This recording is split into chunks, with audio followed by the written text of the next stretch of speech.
अर्धनारीश्वर चिकित्सा शरीर के ढांचे और केमिकल्स को बैलेंस करती है, मतलब एसिड एल्कलाइन को बैलेंस करती है। जैसे आयुर्वेद वात पित्त कफ तीनों के असंतुलन को ही डिसईज का कारण मानता है, अर्धनारीश्वर चिकित्सा एसिड और एल्कलाइन के इम्बैलेंस को ही बड़े रोगों का कारण मानता है। अब ध्यान रखना, क्यों ऐसा कहता है उसके पीछे कारण है, क्योंकि जीन्स में भी जो उसका ये जो 2 लाइनों वाला एक क्रम चलता है, ये भी एसिड और एल्कलाइन से ही कंट्रोल्ड है। और जब तक जीन्स में गड़बड़ी नहीं आती तब तक बड़ी बड़ी बीमारियां नहीं आती हैं। जीन्स तो अंदर से बहुत कुछ ठीक कर सकता है, क्योंकि उसके अंदर सारे बॉडी को कंट्रोल करने का काम चलता है, क्योंकि सेल से मिलकर ही पूरी बॉडी बनी है। एक सेल की बात नहीं कर रहा हूं, जब एक सेल में कुछ हो रहा है तो अनेक सेल में बहुत कुछ होगा। तो सेल के अंदर कुछ गड़बड़ हो रहा है तभी तो बीमारी आ रही है। तो सेल को ठीक किया जा सकता है उसके एसिड एल्कलाइन को बैलेंस करके। सेल का एसिड एल्कलाइन बैलेंस रहेगा तो बॉडी का एसिड एल्कलाइन बैलेंस रहेगा।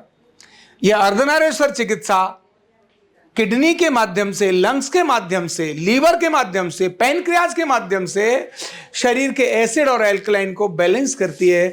जीन्स के एसिड एल्कलाइन को भी बैलेंस हो सकता करती है। इसीलिए जेनेटिक डिसऑर्डर्स भी इसके अंदर ठीक होने लगते हैं।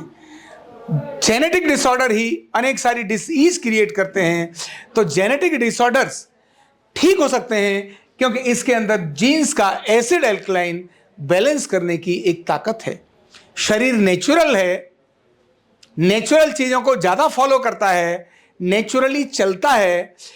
इननेचुरल होने पर बिगड़ता है, फिर से नेचुरल कर दो तो फिर ठीक होने लगता है, क्योंकि अपने आप शरीर को ठीक करने की भगवान ने शक्ति दी है। केवल उसी शक्ति को अपनाने का नाम अर्धनारीश्वर चिकित्सा है। तो अर्धनारीश्वर चिकित्सा जीन्स के रोगों को भी, जेनेटिक रोगों को भी ठीक कर सकती है, वो भी बिना दवा के, बिना मशीन के और बिना साइड इफेक्ट के। तो आपको रोग चाहे क्रॉनिक है, चाहे एक्यूट है, चाहे जेनेटिक है, किसी भी तरह का रोग हो, अर्धनारीश्वर चिकित्सा आपके कंप्लीट सॉल्यूशन का कारण बनती है। आरोग्य पीठ में इस चिकित्सा का अभ्यास होता है।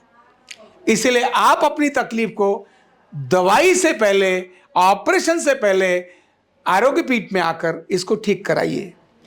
ऐसा होगा तब आपको दवाई और ऑपरेशन की जरूरत नहीं पड़ेगी। और जब बिना दवा के ठीक हो सकता है तो ऑपरेशन की जरूरत क्या है?